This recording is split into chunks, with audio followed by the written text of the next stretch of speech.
Yo, what's up, everybody? What's going on? What's up? What's up? What's going on, everybody? You know who I am. If you don't know who I am, then you will know who I am. I'm Doggie Diamonds. This is Doggie Diamonds TV. Tonight got a special show. I always say it's a special show, but tonight is a real special show, mainly because me and this man have been building on the phone for some years now. And whenever I interview a producer, it's always near and dear to my heart because you know that's my first love is making beats. So when I could talk to somebody who has made beats that you like, whoa, you did this, you did that, that's always near and dear to my heart because I love music. I love the culture. So without any further ado, let me um unmute his microphone first and foremost because I found out that's what I got to do sometimes because sometimes when I'm talking, I be hearing a little background noise in the playback. So I'm going to unmute his microphone, turn his microphone up. So that's up. And then I'm going to bring him on the screen right now. So without further ado, uh, without further ado, introduce yourself to the people. Hey, what up, man? Minnesota Moneyboss from the Bronx, man. So Minnesota Moneyboss. Okay. Yeah, I can't use the name Minnesota. It's a young kid from Minnesota who got the name Minnesota. So, it's cool, Minnesota Moneyboss, same difference. So even though you had the name and BMI and ASCAP and all that, they still was able to use it?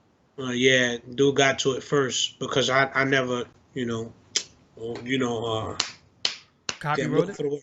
Yeah, that I didn't trademark the name. So, somebody got the name, even though I had it for years. It's a young kid out of Minnesota who got it, you know. Whatever. It is what it is, but he Yeah, don't right. got what you got behind you. What's that behind you? What's that behind you? Um, three plaques, but I got to get like 12 more of them. So, uh, that's Trick Daddy. Trick Daddy, what you did for Trick Daddy? I did Gangster for Trick Daddy with Baby and Scarface. Keep going. What else? What else behind you? Um, Big Pun. I'm not a player. Oh, hold on, Uh, hold on, hold on, hold on. Me and yeah. you talk about that all the time. We get back to that. What's the other one? Little Kim. We don't need it. And what's the other 12 if you could think right now? Shit, Naughty by Nature, Most Def, the New Danger album. I did it's usually 6 or 7 on there. Um, Yikes, Naughty by Nature, uh, Sadat X, Brand Nubian, Ja Rule, Lil Wayne. Hold on, hold on, hold on, hold on, hold on, hold on, hold up. Ja Rule, Lil Wayne, let them know the record you did. It's called Uh-Oh. It's called Uh-Oh. Oh That's a my story. God. That's a story within We're itself. gonna get into that. Hold on, hold on, hold on, hold on. So I'm calling you a legend. You okay with that? Are you okay with that? Thank you. I'll say thank you. All right, look, because a lot of times, I know a lot of brothers be modest about that. I don't really like the legend word too much, but yo, listen, let's take it back. You did Big Pun's first ever single. No, no, no. Right. No, first commercial release single, right? Right, his first commercial release, yeah. First single was You Ain't a Killer, but that was more of a buzz record. People don't know that. Right, That was just put out there, white label on a compilation, loud thing. So you right. did I'm Not a Player. I'm not a player, yeah. Not the one with Joe, the original The one, video the, the one version. with the OJs, the one with the OJs on it, yeah. So, bro, all right, now this is me in BK. I got my SB 1200 and 950. So I know who the OJs is, Gamble and Huff. So I hear it and I hear how it start. So I'm like, hold on. That sound like Darling, Darling Baby by the OJs, but what part did he sample? I'm tripping. I'm like, yo, hold on, hold on, hold on. No, no, no, no, no. So I go to my OJ's record. So I'm like, all right, the chorus, that's it. But I'm like, what is this? Dun, dun, dun, dun, dun. I'm like, yo, where you Right, get what that at? part is that? What part is So it? it's what part is that? So look, about 5 years later, I come across the joint. I ain't gonna tell them because that's on them. They probably gonna look it up anyway. What the hell? So you was digging and found that? You know, I was digging and I found it. It's Steve Kahn. It's a Oh, jazz. You we know. don't give nothing away. But Oh, go we ahead don't. though. All right, all We right. you could You know, because jazz musicians usually oh no play. don't tell him that. Don't tell him that. That's the only thing I don't want you. That's something you told me over the phone, and I Okay. kept that one. Don't tell him that. Okay. Well, I Don't found tell another him that. version I found another version of it, Okay. and I had the OJ's cassette Mm. with me, and when we went to go do it in Mystic Studios in Staten Island. So when we went to go lay it, and we did it in Mystic Studios, I just thought to add a part to it. But the funny thing about that beat is he picked it, he rocked it, but I initially had that beat in mind for SWV, Sisters with Voices. Wow. So that was, it's still he still rocked it, but I just heard their melodies and their harmonies over that joint. Yo, you so what equipment was you using back then? ASR 10 then, ASR 10 now. Damn, that machine, man. Y'all gonna make me find one, cause It's so funny. Large Professor just went and got an ASR, and he's mashing out on it crazy. He loves it. that dude I think could use anything. I think he could use a pot and pan and make a Yeah, classic beat yeah, off yeah. that. Large is dope. So Yeah, when I think of ASR 10, first of all, I think of Eric Sermon, Alchemist, RZA. Damn, a right, lot of big hip hop been made on that. I still love my right, SP. I still love my SP 1200. It's right over. I'm about to go get it in short time. I still love my SP, but ASR 10. Oh, also True Master. True Master's on the ASR 10. right. You know what I'm saying? So damn, that's a woo. So how did you meet Pun? Because it's funny that I'm interviewing you after all of this Pun interviews that I did, but me and you were supposed to do an interview before that. But look how dope this is in the transition of him Right. just getting the block in the Bronx and his celebration. But you did his first ever record. Pun grew up with us in Soundview. Mm, We grew up across the street from Soundview Projects, which is Academy Gardens, which is the equivalent of the projects. There ain't no difference. But he grew up across the street in Academy Gardens with me, mm. and I met him through his uncle because I was on the baseball team when I was 7, 8 years old, and his uncle was our coach. So his uncle's sister, his aunt was like the record girl for the Cold Crush. Angie was her name. Angie would come, and she would the day after the jam, we'd be the first ones with the Cold Crush tape, making copies of it and all that. Mm. So he's basically always been around hip hop. You know what I'm saying? So uh I grew up with him. That was Dirty Chris, and growing up in Soundview back then, we didn't have a lot of Latin people in the projects. He was one of 3 to 4 Latin families in the projects back then. So, he ran with the blacks. He was basically, a black Latin guy. You know what I'm saying? So you knew the small skinny Pun. Yeah, Skinny Pun. Yeah, Wow, that's yeah. crazy. So yeah, You know, it's crazy because we never got to meet that person. We just met the guy that. What right. was that guy like? Because we hear all types of stories That about him. that nigga was, Yeah. yo, listen, right? And everybody from Soundview can adhere to this. Pun was a cool guy, but he was a gangster. Mm, And after it's funny. His criminal record never came up, but he was doing wild shit, mm. getting caught with hammers, just doing wild shit. The way he gained the weight was he jumped out of a window and he broke both his legs, where he was working out. Mm. So when he broke both his legs, that's when he started to build the weight on him. But that's also when he moved away from the neighborhood. Yes, yes. So when did you hear that? When did you know he could rap? Funny story, I bumped into him on Southern Boulevard, and I heard somebody saying, "Mark!" So I knew it was somebody that knew me because when I was little, my grandmother would call me out the window when it was time to come upstairs. Mm-hmm. So I'm laughing, and I look, and he's going like this, and I'm like, "Yo, who's this big fat Puerto Rican nigga?" So Mm-hmm. as I'm getting closer, I'm like, "Yo, Chris, what up?" He was like, "Yo, Mark, man." He said, "Mark, man, don't call me Chris, man. Call me Moondog, man. I'm Big Moondog now." So Mm-hmm. his name was Moondog before his name turned to Punisher. He was like, "Mark, I can rap, man." So I'm looking at this nigga like, yo, Chris was always a funny nigga. So I'm like, oh God, you're rapping.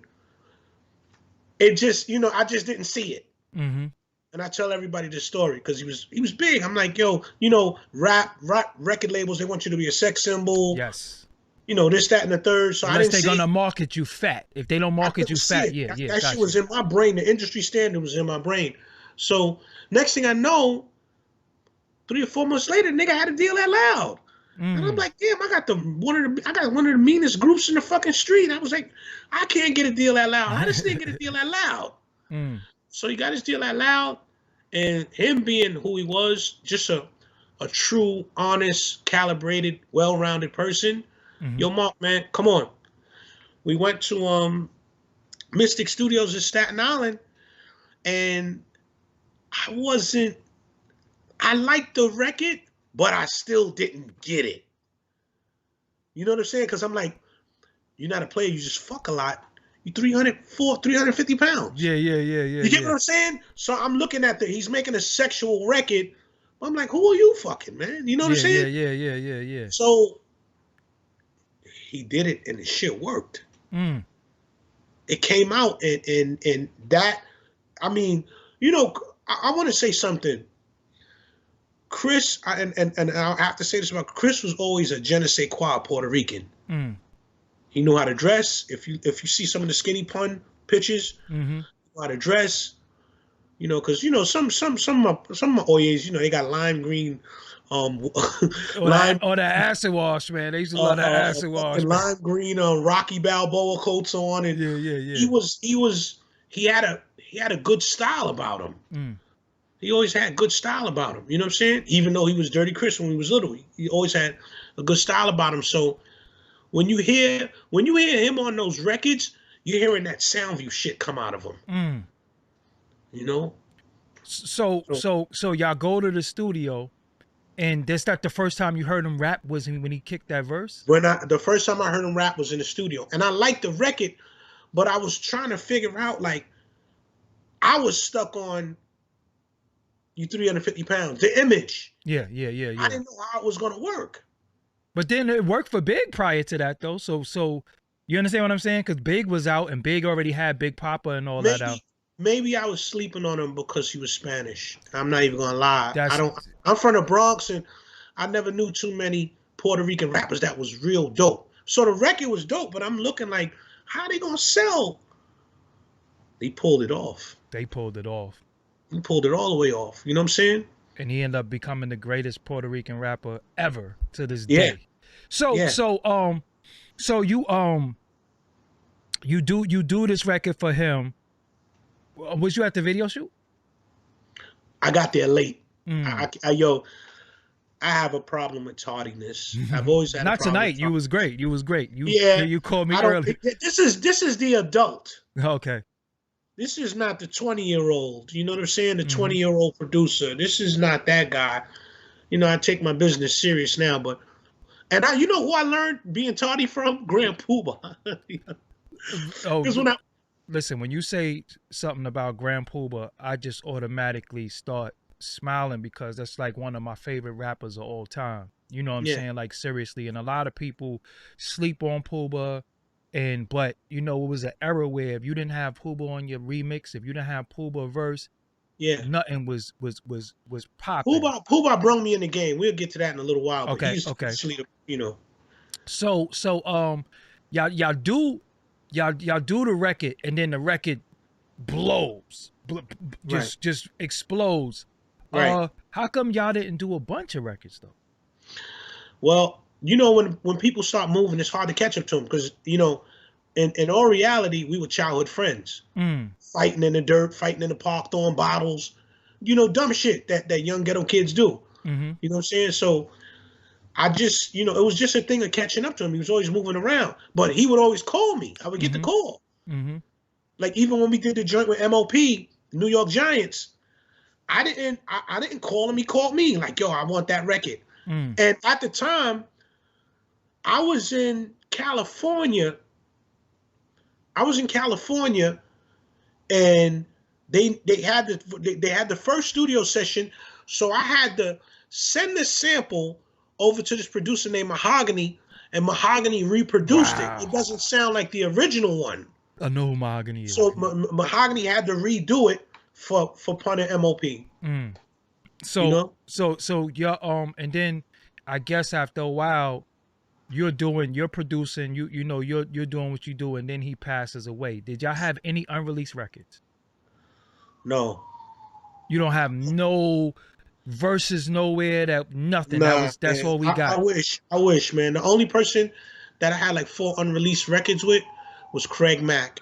And To this day? Or yo, you listen, the thing that's so sad about it was we recorded it in the in Jersey in the Robinson studio. Scutch and Leland, God bless Scutch and his brother Leland.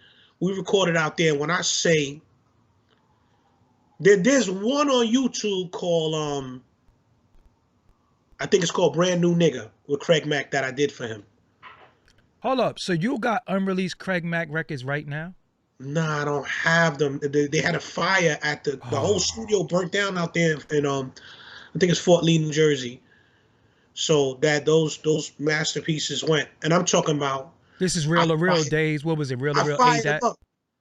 I fired him up. I loved Craig Mack because he had a dominant verse. He had a dominant voice. He was a down to earth person, and I could give him my bizarre sounding shit because I love what Easy Mo B did for him. You know what I'm saying? That shit, can I get down? I don't know what. Yo. That's in my gym playlist. Yeah. That's like that's when I'm on the treadmill running. I gotta just. Sometimes I have that on repeat. You know, right. I watched him make a lot of those beats, right? Right. Yeah. So I saw Get Down beat. I used to go to Easy Mo B crib. He moved around the corner from me. Right. And this dude had like 20,000 records on the floor. Like it was no furniture. It was all records. Right. And we had the same equipment set up. So I used to see him make these beats, and I used to be like, yo, this dude don't even got a mixing board. He has a mixer. So that's when I realized it wasn't the equipment. It was the person pushing the buttons. You know what I'm saying? Right. You know, yeah. Yeah, so, the equipment don't make you better. Yeah, the equipment don't make you, because I always liken the thing to Pookie and New Jack City saying, y'all got all this high-tech equipment and y'all don't know shit. But go ahead, what you was gonna say? You know, I was gonna get rid of my ASR, right? Mm-hmm. And I had and there's been a long time period where I didn't do music. Yes. You know, get a little bit into that, but I remember going down to Virginia Beach with Peter and Tariq to go record what is that sound? Doom doom doom doom doom doom. The joint Pharrell did for them, right? And when I went down there, it was I think it was called Future Sound Studio, if I'm correct. Soon as we stepped in the studio, what's sitting there?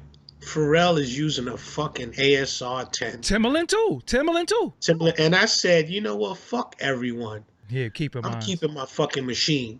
Mm-hmm. So if I go to the studio with my machine, once I dump it in their shit, I could do all the tricks and all that. But man, fuck that.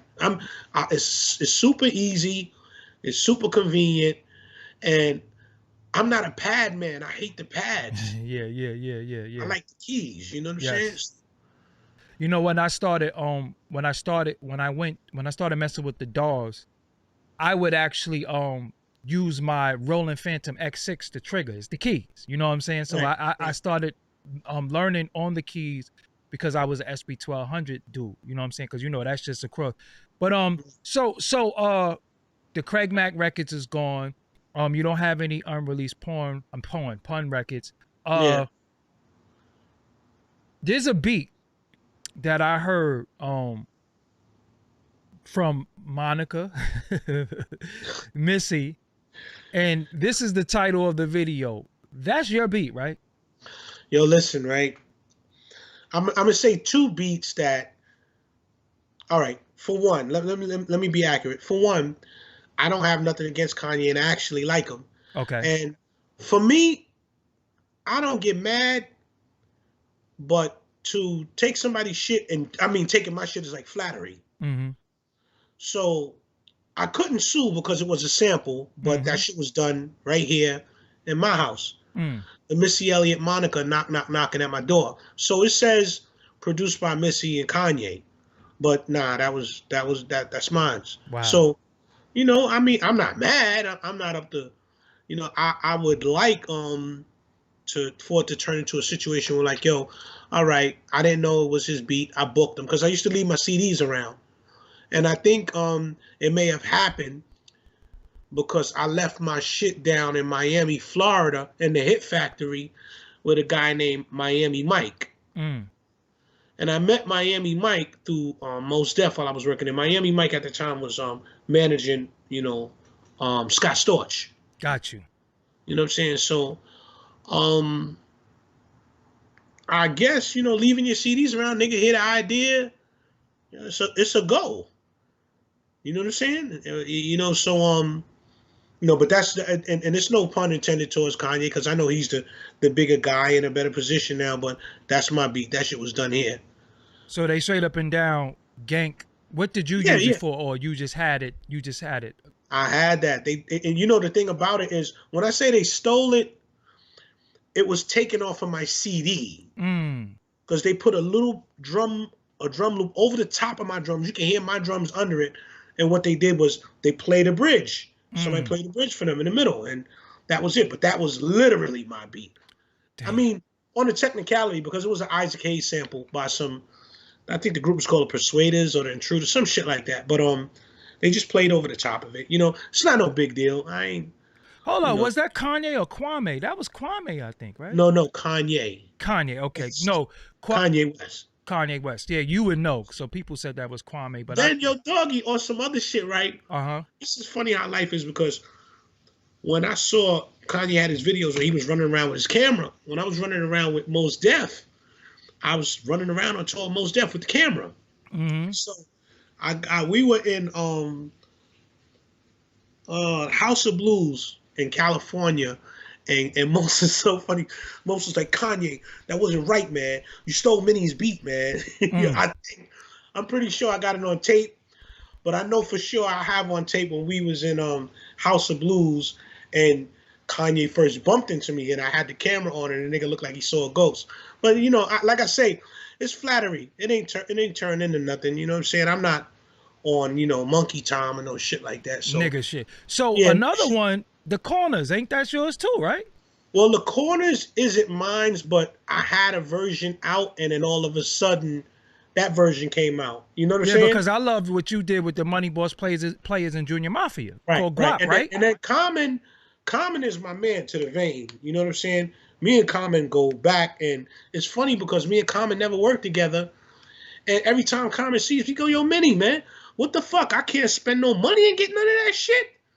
I can't get none of them beats. You know what I'm saying? But it's just the timing. But my Common is my man. You know what I'm saying? We go way back, Yeah, so yeah, but I like when I listen to the sample, your sample sound a little different than the Corners. Why is that? I mean, same record, just every producer is gonna do something differently. You know what I'm saying? It wasn't a lift like the Missy Elliott Monica joint. That was a lift. Yeah, straight up and down, ganked you. Yeah, that was gank. Get him. Yeah. This was possibly Great Minds Think Alike. Got you. You know what I'm saying? And at that time, there was birds putting things in my ear like, "Yo, this nigga used the joint you used because you used it." So I mean, I understand that. Like musicians, it's funny. Like I fight that shit. I wouldn't steal anybody's shit, but I've heard shit like, "Damn." Like that shit is raw, but you just got to be like, nah, I ain't gonna do that. You know what I'm saying? So, I love. It's funny though because I loved the Gemini the Gifted one too. Yeah, Gemini the Gifted one. That's actually my first placement ever. Wow. So who did the other song? Because you did who did the other record? The funny thing is on the album, the label Mercury Records messed up. They put Buck Wild did Story of My Life, and I did Brooklyn Kids. So what they did was they had me down for producing Buck Wild's record and Buck Wild down for producing my record. Wow. The labels, it was just on the wrong songs. They made the mistake. Who did Funk Soul Sensation? That's Buck Wild, DITC. And that's my crew there. Yeah. I love this shit. I love this shit right now to have access to Large Professor, to have access to me and Digger talk online. 6 Figure Digger.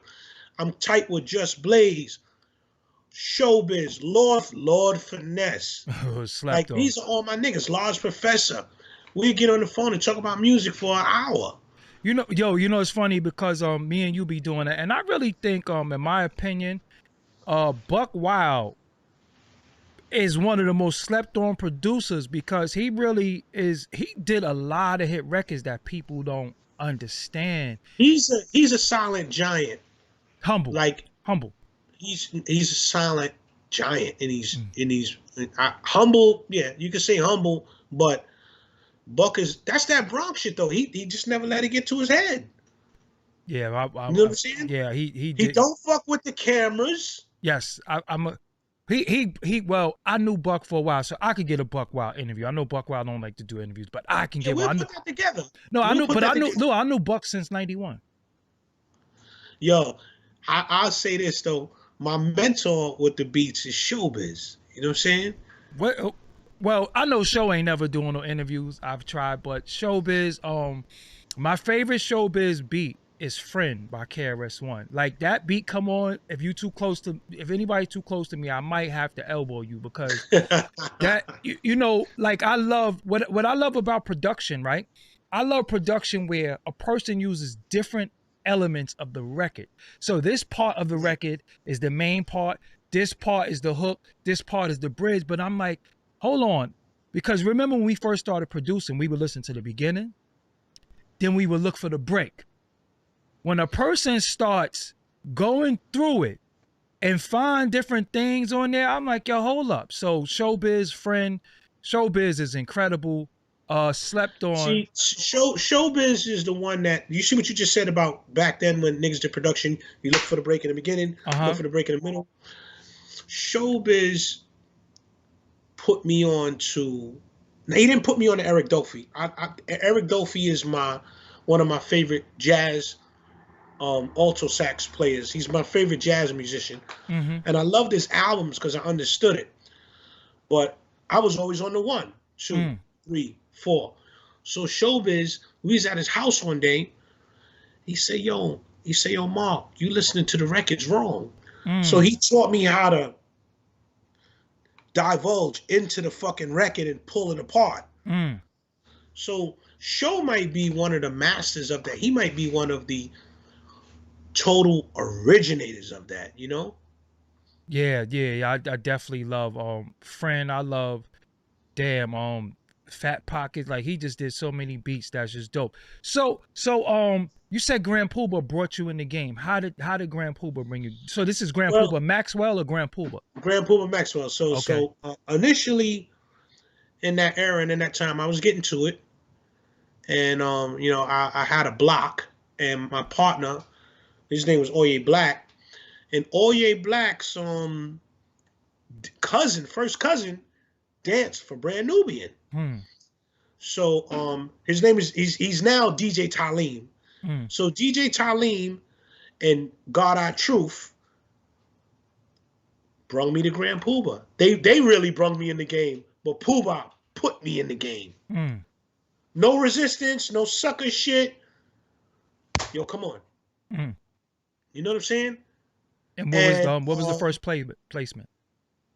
The first placement was Gemini the Given One, but the first one with Puba was 2000. I did like 4 or 6 for him.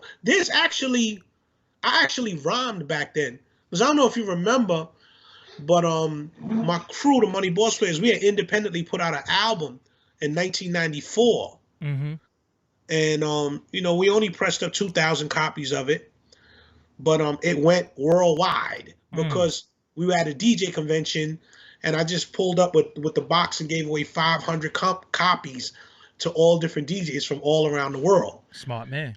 You know what I'm saying? So, yeah, we had put out a record in 1994. I probably was the first New York hardcore hip hop record outside of the guys that made us start doing, you know, hardcore rhymes, which was mob style. And And no one ever gives mob style credit. New Yorkers are fucking phony and crazy. Yeah, If you, because yeah, that was going on. That was based on a true story, and I remember seeing that on Video Music Box as a yeah, little kid, and I was like, I didn't, because I mean, me being from Brooklyn, I didn't really know too much about Harlem. We knew of the Bronx was a hip hop, but it's a place in between Brooklyn and the Bronx that people don't really talk about is Harlem. right, You know what I'm saying? And right, a lot of good great things have come out of Harlem, and we learned that later on. Like, oh wow, wow, wow, right. wow, wow. You know what I'm saying? So you do 2000. So this is after Brand Nubian's breakup. Yeah, pretty much. Okay. Like I never, you know, it's so funny. To this day, I've never met Lord Jamal. Word. Wow. He probably I've want you been on after this. around him in the Hmm. same, you know, circumference, but I've never met Lord Jamal. But I was ice tight to this day. I'm ice tight with Sadat and super tight with my man Maxwell Dixon, Grand Poobah. You know. Oh man, that you know it's funny because I can still listen to "Sexy" like it came on yesterday. Like Yeah. I don't know where Dawn Barron is at, but I just love that. And you know I'm gonna Right. go on record before Heavy D was doing that. Diddle D, that was Dawn Barron. Yeah. Yeah. Yeah. No doubt. People, the world has to know that Diddle D did not come from Heavy D. It came from Dawn Right. Barron. Right. You know what I'm Right. saying? Probably was some Jamaican shit because once you get above 241st Street, everything up there is, you know, Rastafari. Yeah, You know but what Dawn Barron, I'm that saying? was just different. And they was mad. They had on Gucci back. This is I was little, they had on Gucci because I was like, yo, what is this G stuff they Yeah. got on? Like I didn't even know I had Right. Right. no I remember that. Yeah. You're right. yeah, I yeah, remember yeah. seeing that, not knowing what it was back then. Yeah. The G's. And then one of my favorite Grand Poobah rhymes is off a song called the self-titled track called Brand Nubian. Right. Where they use the dun dun dun dun dun dun dun Oh yeah. dun dun dun dun. Right. Yo, Rigor Mortis. That's yes, Cameo. I think yes, it's Cameo or yes. Funkadelic. Rigor Mortis. See, Yeah. I be knowing all that, but I don't be wanting to tell them because they'll go try to sample it. But every now and again, I'll give them every now and again, you know, because I got a lot of producer All right. You got to. I'm fans. gonna take it easy Yeah, a and lot shit. of producer fans. You know what I'm saying? So you do the 2000. What was the records that you did on the 2000? I know I did four. I don't know what they are now. You know what I'm Okay. saying? My memory is shot. I've been through shit that made my memory a Memory little shot. shot. Yes, yes, So I'm happy to be here, and that's why I'm just like going full steam with music now. No yes. more, no more dope boy shit. No more nothing. It's all music. You know what I'm saying? You do Grand Poobah. What did you do for Brand Nubian? Nothing. Okay. I did for Pooh Bah. I worked with Sadat. I was always back and forth between Sadat and Pooh Bah. So what did you do for Sadat X? Shit. Many cuts. I can't pull up. There was nothing that was a radio single. Got you. Oh, but matter of fact, um, I rhymed on something in 1995 Mm, with called Game Sober with the Moneyboss Players. mm. So it's a big record that it's two big records that you did that they don't even really know. One of them start dun dun dun dun dun. Think What big, record? Think think big. big Who's on with this record? Pudgy. That was an ill session too because it was Pudgy, Akinelli, Sadat X, Mm, Biggie, and Lord Tariq. mm. When Big first spit, did you not say this nigga's fucking nice? Well, Did he not give you that? well, you know what's so crazy? We did it in Giant Studios on 57th Street, right? Mm-hmm. And that record is crazy because that record becomes a mystery. The 2-inch went missing. Wow. At that time, Donny Hathaway's estate didn't clear the sample, Mm. and that was the only reason that it didn't come out and kill. One of But the let me see. At that time, I mean, it was crazy being with Big because Big was a real, just particularly like not humble but regular, like nigga. You know what I'm saying? He was real mm-hmm, nigga with his mm-hmm. shit. Like it was good. So when we were in the studio, my friend was sitting in the lounge with them. So Biggie and C's was actually laughing when Tariq was laying his verse Mm. because Tariq would lay his verse like one track, 2-track, Mm-hmm. and then put the ad libs on the 3rd track. Mm-hmm. And you know, Tariq was always a one take type of MC. So when he laid it, them niggas was like, what the fuck is going on? But when it came together, Big was like, oh shit, that's the nigga be on the mixtapes. Bounce You know what I'm Squad. Yep. saying? Mm-hmm. But yeah, them niggas was cracking up in the back like, yo, what the fuck is going on? Mm-hmm. But you know, it played out. It played out well, man, and it was good. Biggie was a good vibe, man. You know. Yeah, yeah. Cause he was you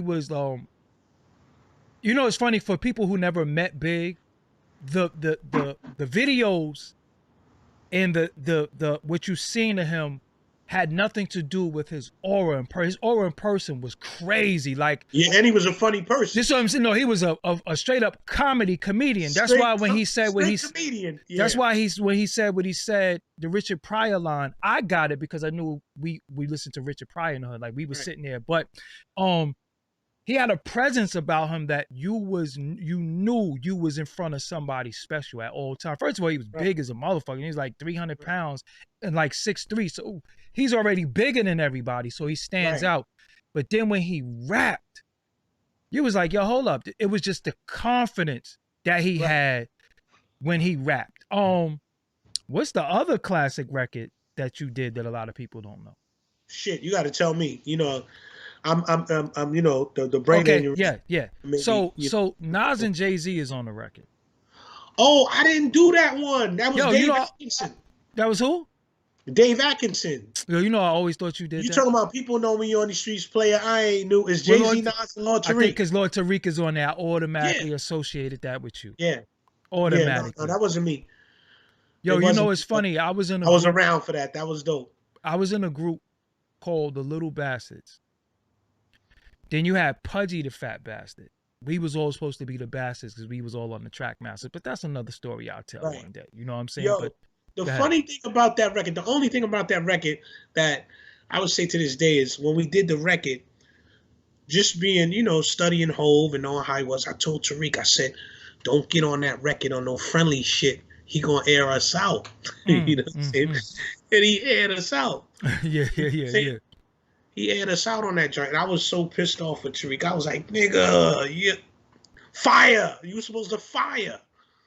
You know what I'm saying? So, I mean, that's it. You know, that's a timeless piece. It happened, you know? So Moneyboss players, what did that consist of? Who was in that group? The Moneyboss, it was 3 groups inside of Moneyboss players. We was basically like Wu-Tang. And initially being stubborn and hard-headed, you know, at that time, and having a couple of pennies behind us, we put out an album. We didn't even put out a single. And then when the radio picked the single for us, we were mad, like just being young and ignorant in front of Bronx. You gotta understand, niggas from the Bronx is fucking retarded. Funkmaster Flex is playing our shit. He's playing the instrumental of it. And he's like, yo, get me the radio edit. We like, yo, we ain't doing no radio edits. You know what I'm saying? So, yeah, man. We just put out an album back then. Yeah. You know what I'm saying? Everybody in the group is still nice now. You got Eddie Chiba and Trey Bag, which was when they got down with us back then, they was 15, 16 years old. And my cousin is Eddie Chiba, and his right-hand man is Trey Bag. And there was Big Eye and C-Dub.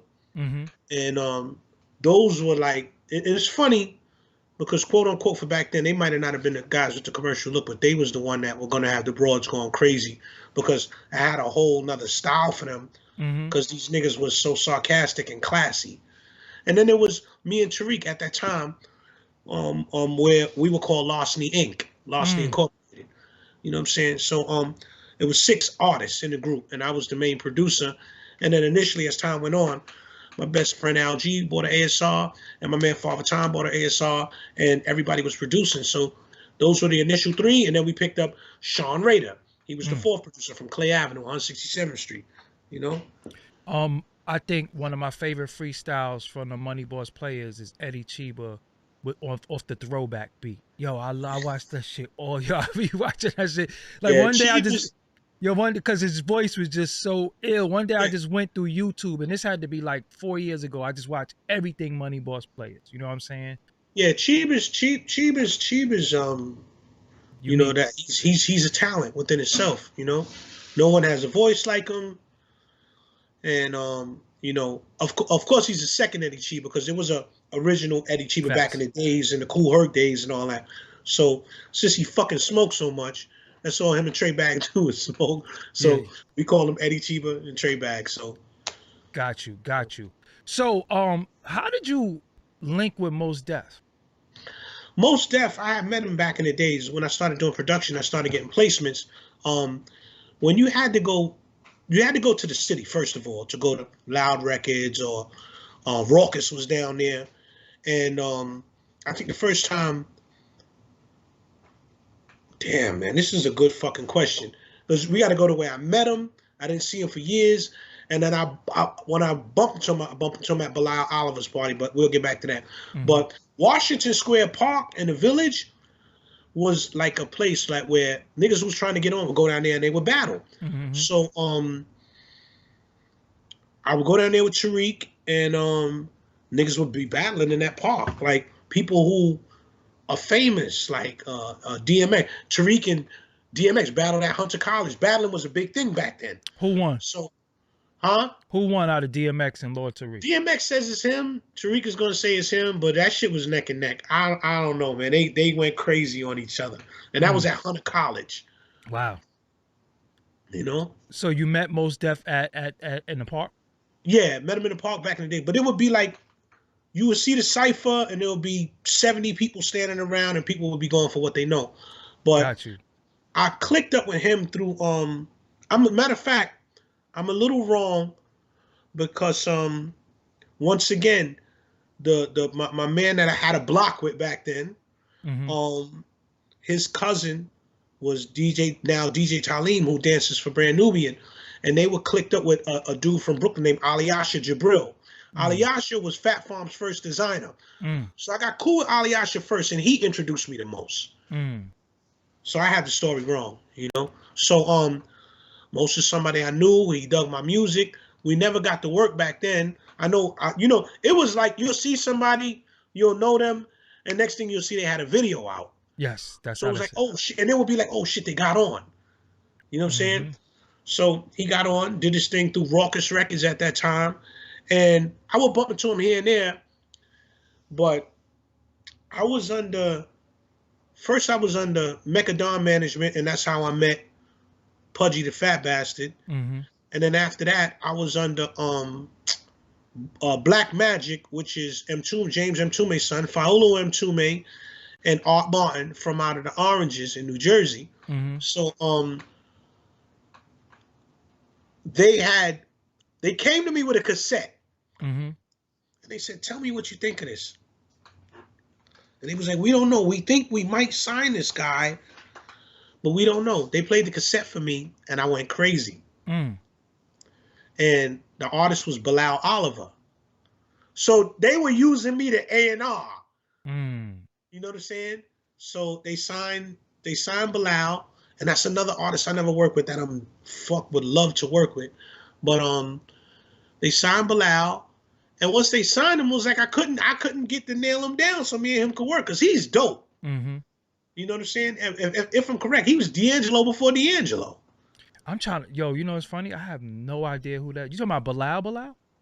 Bilal, the singer, he's Oh, basically. I don't know him as Bilal Oliver. I just know him as Bilal. That's why. Oh yeah, Bilal. Oh yeah, yeah. well, his range, forget about it. You know, his range is different. About That's the real Prince range. That's right. different. Like I love his joint that he did with Fast Lane with him and Jadakiss that Dr. Dre did the beat. Right. But even Dr. Soul Sister, yeah, Bilal, even we could go on and on talking about Bilal. Right. No, Bilal, wow, they tried to no, Bilal's crazy. Right. So Fast Lane is crazy. I never knew his name was Bilal Oliver. I just always called him Bilal. Yeah. Okay. Yeah. So you know, they signed him. I get a little sidetracked sometimes, but what we talking about? We talking about Mos Def. So yes. I went to Bilal Oliver's party, and I didn't want to go, but Faolo Fies and James Mtume's son, Fies was managing me. He's like, "Yo, Minnie, come on, man, you got to come out." I come out because I never really liked industry parties, and you know, but I went, and when I went in there, Fi got me to come. He's like, yo, you know the chicks are gonna be there. You know Bilal brings the chicks out, so Mm-hmm. I go. All the earthy chicks is in there and all that. So I bump into Mos Def. I'm like, yo, Mos, what up? I had a bunch of CDs on me, and I gave him a CD with like 40 tracks. Mm. I didn't hear from him for like a month. He was like, yo, Benny, what's up, man? Nigga, come on, let's make history. Mm. And we went in and we started working on a new Danger. And unbeknownst to me at that time, this nigga had me with famous black rock musicians. Wow. And Dr. No, Will Calhoun, they made the record Funny Vibe back in the days. It's just like I'm with black rock and roll artists and don't know it. Mm. You know, it's like I say, you know, you're from the Bronx. We like the Bronx is like Hot 97 or nothing. You know what I'm saying? So, like for me to be a rap producer, people be putting me up on shit like, oh, you don't know about Murs. Mm-hmm. Oh, you don't know about this one. Oh, you don't know about this. So, like I get onto a lot of shit like that. I don't be knowing a lot of stuff, Mm-hmm, man. mm-hmm. Like most stuff put me on the MF Doom. Wow. I didn't know who the fuck he was. You didn't know him from KMD? Yo, yo, listen. You did know him from KMD. I found that out later. Yeah, Zev Love X. But you know, you did know him because you knew about Third Base, Gasface. That's him rapping. Right. I know that's him. But I'm just saying, when he made the transition to MF Doom, I didn't know that was that guy. You didn't make the I got you. You know what I'm You saying? didn't make the correlation. So we was out in Hawaii riding in the convertible with the chicks, just playing blasting MF Doom. Yeah. So side roads of Hawaii, yeah. So you do the new Danger, but how did see? A lot of people don't know, and the audience might not know. You also scored Def Poetry Jam. Yeah, that was your music. I did Def Poetry for 5 seasons, either 4 or 5 seasons. And that was good. That was dope. You know what I'm saying? I got to meet some dope people. I got to be up close and personal with Russell Simmons. I got to be Stan Lathan is really a dope individual. That's who I'm about to say, who daddy is that? Yeah, that's Sanaa Lathan's father. You know what I'm saying? Yeah. So, you know, he's a very, very dope individual. Just, you know, I remember I bumped into Stan one day and he got this green North Face on and a backpack. And he's just, this is what Stan Lathan is to Black Hollywood is what Russell Simmons is to rap music. Got you. You know what I'm saying? Stan Lathan's first work was Sanford & Son. Whoa. Holy he used shit. To Black Hollywood, and he's humble pie, man. He's not on no, you know, and come on, we know he's multi-millionaire status. Yeah, probably in the triple, yeah. Right. Triple. This we talking about a 40-year run in Hollywood, quiet. Especially Sanford as well. So you the beat that comes on at the end that with the what's that, a violin? Yeah, it's a violin, yeah. So you play that or that's a sample? No, we got a violin player to come in and play it because actually, and if Pharoah Munch is listening, man, come get that beat. Pharoah Munch wanted to use the beat. It's a sample, which I'm not gonna say because don't say it because they'll go gank it. But we couldn't get it cleared or the money that they was asking for super, so we did something that sounded similar. Near it, but not it. Was that called an interpolation type thing? Yeah, interpolation. Yeah, interpolation. Very different. Yeah. Not the same key. Because once it's not in the same key, it's yours. Got you. You know what I'm saying? So yeah, we did it. I hummed it to the violin player. He played it, and that was it. So you it wasn't Def Comedy Jam. It was Def Poetry Jam. Def Poetry Jam, yeah, and that we did that for 5 or 6 seasons. Got you. And all the beats you hear when the poets are coming on stage are my beats, and I had to come up with sample-free beats. So I'm a sampling producer, but I had to tear them up, bend them up, break them to make that happen. You know. So do you get royalty off that? Yeah. Okay, to this day, you still get paid off that? Yes, shit. Yes. Let me get $5. Let me get $5. So, all right. So let me ask you something.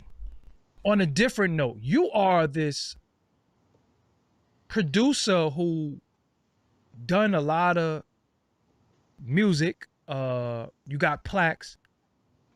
Oh yeah, rest in peace, Mums too. He definitely was on there too. Right. What the hell made you be in the streets like that though? Because you was in the streets kind of heavy too. I don't think the world know that. They know you as a producer, but you was getting a little bit of money. I would say this. and the Bronx is a different place. Mm. The Bronx is I guess Compton was the Compton for over there, and for the West Coast. The Bronx is different. You get people coming out of the Bronx, and the Bronx is real life. It's a real poor place. There's high ignorance. There's a lot of anger. Um, I won't say that. I was more so a calculator Mm. in the streets. My thing was get to the money because that's the generation that I come from. Mm-hmm. So I wasn't really with the ignorance, but I was always with being a calculator. Mm. You know what I'm saying? I was always with, trying to calculate and make it make sense. You know what I'm saying? Um, I was in the streets first before I got into music. Got you. You know what I'm saying? So when a lot of times when you're doing music, you get broke. It got to a point where uh, I was allegedly in hearsay as things were winding down with the Most Def tour. I was using the tours to connect with my brothers in California. Damn. You get what I'm saying? So they say. Yeah. Right. Allegedly in hearsay. Yeah. So, I had friends in Oakland, and I got a cousin from the Bronx who moved to Oakland. So he put me with a lot of, good, strong people. So, that's how that came about, So, I mean, I'm really not proud of that shit, because I understand karma and things have happened to me too. And I understand the karma of being destruction in your own palace. Yes. You never, one thing I learned about the streets is you never get to escape that energy. The energy will fuck you up some way, somehow, and maybe even another way. You know what I'm saying? It'll fuck you up. So, that's something I'm not proud of, but it's something that I lived, I experienced. I came in the game when I was 13. Mm. Crack had just came out. Mm. And we went from, it was like 1 week we was doing electric boogie and breakdancing, and then then the next week we was trying to buy clout leathers and Roof of the World jackets and going to this fucking club called a Rooftop. I don't even know how they let us in so young. Yeah. So Hold on. Do me a favor. GeoVision is family. Y'all can unhide him. GeoVision is going crazy in the chat. Unhide GeoVision. He just let him go. That's family. Right. Yeah. So in essence, being a little kid at that time, I saw Paid in Full before it was a movie. Mm. Because I'm from Soundview, but I was never a localized. Because a lot of people from the Bronx, they be in their projects is all they know, that's it. I was going to Harlem, I was going to King Towers, you know what I'm saying? I had friends in Harlem, you know what I'm saying? And Harlem is an epicenter of, je ne sais quoi and moving around and, having that thing or being about it or, so I went down there early. So the neighborhood that I grew up in is Soundview was the epicenter of it from the 60s. There was Boston Road and there was Soundview. So, people don't know, but Boston Road was the dope haven of the Bronx in the 60s. And there came a time when everybody from Boston Road migrated to Soundview.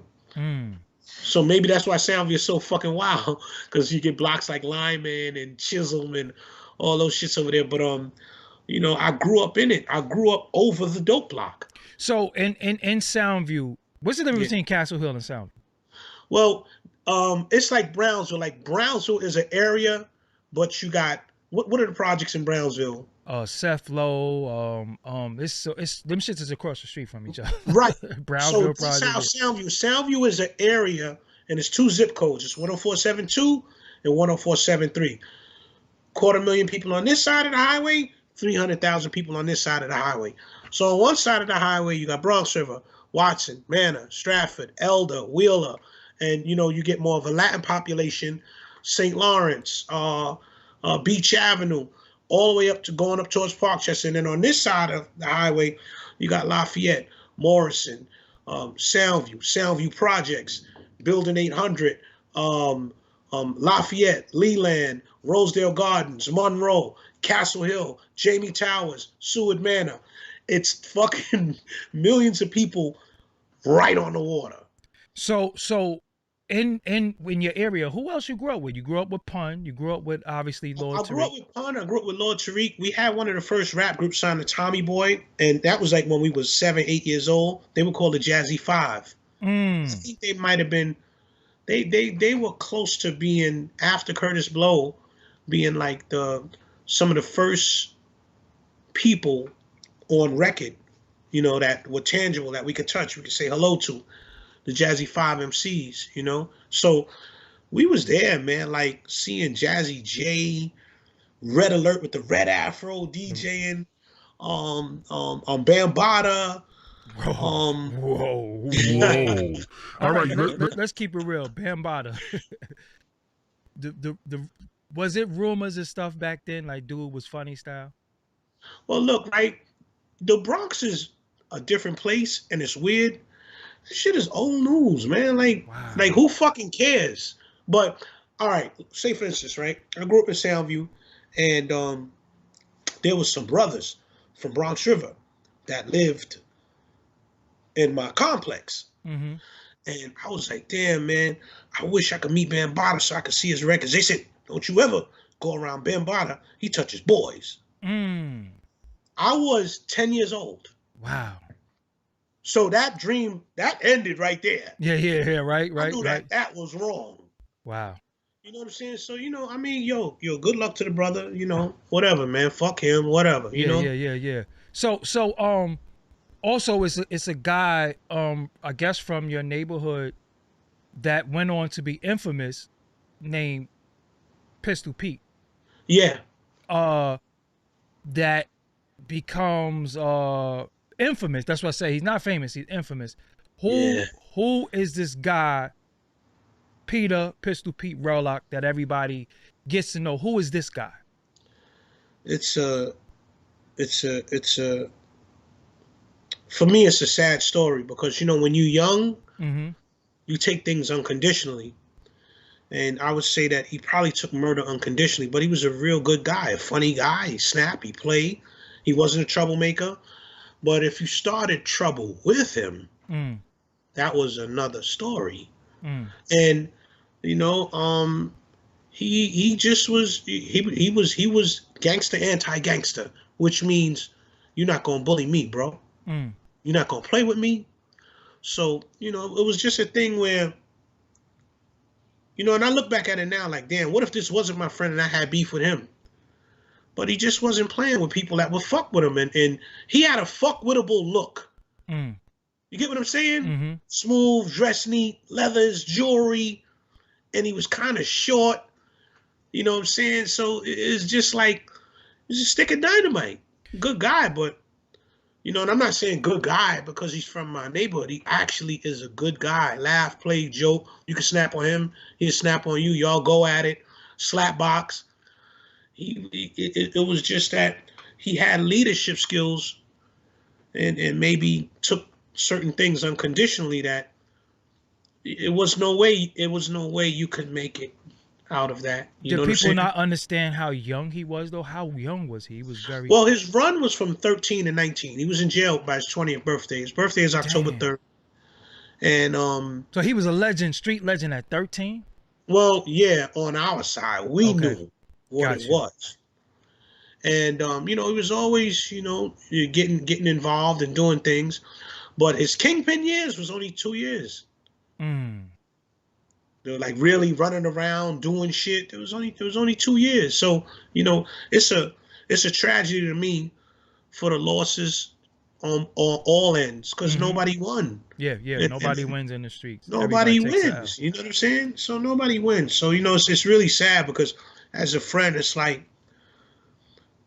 I wish he could have did something else. You know what I'm saying? Because he was really a trustworthy friend. He had morals. A lot of times there's a lot of street dudes, but a lot of street dudes don't have principles and morals. People are just like them because they're getting money, but they do a lot of fuck shit. He's not known for doing fuck shit to nobody. You know what I'm saying? If I'm not mistaken, wasn't his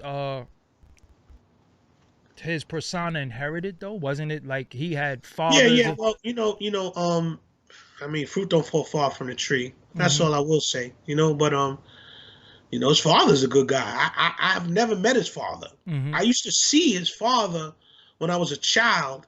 And his father would come around, he have his leather on, and I think he had a green Jaguar. Mm. I would see his dad come around. We were little kids and shit. You know what I'm saying? And the father story is that goes into Nicky Barnes, Guy Fisher. Got you. That goes into that. That goes into that era. You know what I'm saying? James Brown, Guy Fisher. That Nicky Barnes. That goes into that. Mm-hmm. Tier 1 hustlers, tier 1 hitmen, tier 1. Tier 1 street people. You know what I'm saying? So, and that only thing I will say is this, right? And I bring this up not to be an asshole, but when Pete started going out of town, I didn't see him as much because they would really be, on hiatus so far as getting to it. So when he would come up, there was another dude named Stymie, and Stymie was like, yo, we've been partying with Puff. So I'm like, all right, bet. Introduce me to the nigga. The niggas is getting to it. I want to make some money over there. That's the place for producers. So Pete calls me out of the blue. Yo, Manny, what's up, man? I'm coming back to the city. We're going to get up. We're going to go see Puff. So he gets me. We drive down to Bad Boy. And when we go down to Bad Boy, we're going up on one elevator. Puffy's coming down on the other elevator. Mm-hmm. So it was kind of like a dip out, but I don't know if he probably thought niggas was coming at him on some shit. Mm-hmm. And it wasn't no shit. It was just, yo, this is my man Minnie.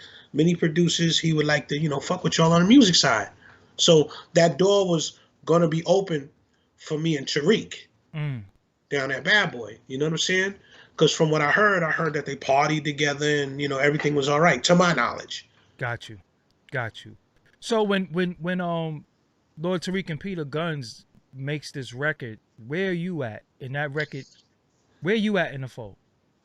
Well, in the fold, I'm in the Bronx.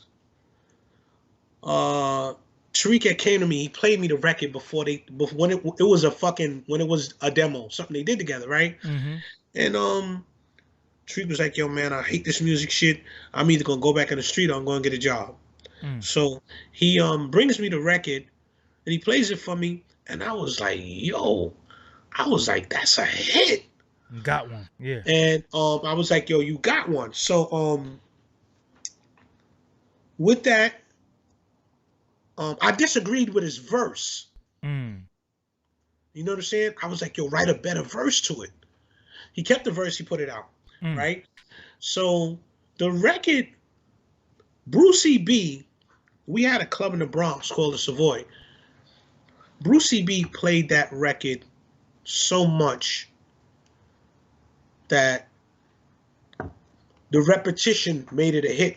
You could only go in the club, and then when they got the records pressed up and they gave it to other DJs, that record was a hit in the ghetto a year and a half before it touched the radio station. Then it touched the radio station, and it was a hit for another year and a half. And by that time, we had club booms. They blew up. So, they got on. They did their thing.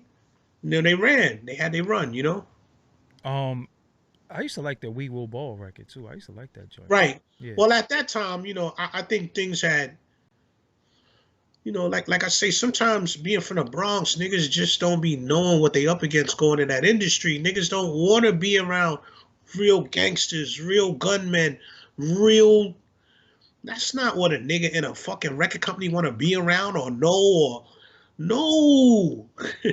didn't the Pistol Pete affiliation kind of hurt Lord Tariq after a while? Well, it hurt, but I think that at that time, being young, Tariq didn't know to keep going. He didn't understand. Keep going. Yeah. Don't let this shit stop you. Sad that in this time, if that happened now, he'd have been more popping because he was really affiliated with a real. Listen, that's crazy. And to be honest with you, Lord Tariq and Peter Guns are the first ones to have the FBI on their heels. Wow. Them niggas got subpoenaed down. The feds was pressing them. Pressing. Are you sex, money, and murder? They was fucking pressing them. So being young at that time, you ain't dealing with police. You dealing with the FBI. Facts. These niggas is fucking with you, playing mind games on you. And they would really they would really put some serious pressure on Tariq and them at that time. Real bad, man. Real bad fucking pressure, you know? So the Moneyboss players also get a deal with Quest Records. What? Yeah. Listen, You know, I hear all types of crazy Quincy Jones stories. How the hell y'all end up with Quincy Jones? I don't know how we got the deal, but we got the deal. And we never met Quincy, not once. Wow. But we recorded a raw fucking album and it never came out. We lost the 2-inch reels. They lost half of the 2-inch reels. And 2 of the 2-inch reels, that was my fault. Because I had an apartment at that time, one in Riverdale and one in Co-op City. So the one in Co-op, they changed the locks at the joint. I went back for the reels, couldn't get in. It was just messy at that time. So that was my fault. And then the reels that I lost appeared online. So some of the songs that was on the reels are online now on YouTube. Wow. You know what I'm saying? So who signed y'all over there? Mark Prasad. There was some Indian brothers, pretty cool brothers. Mark Prasad. Okay. And yeah, like they were the Prasads. They had about 3 or 4 brothers. I think the brothers are like, you know, like Bangladesh, like Indian, but they were just hip hop niggas. You know what I'm saying? So we start recording the record, and then there was a lot of shit. Like we go to the studio one day, and we come in, and Clark Kent is in there remixing. No, matter of fact, $60,000 was going out of our budget, so we going crazy. Mm-hmm. They paid Clark Kent $60,000 out of our budget for what? And we didn't ask for the records. Mm. And then one time we was getting ready to beat some niggas up in the studio. These niggas had niggas playing bass over one of my records. Like, what are y'all? So it was new era versus old industry methods, old industry mythology.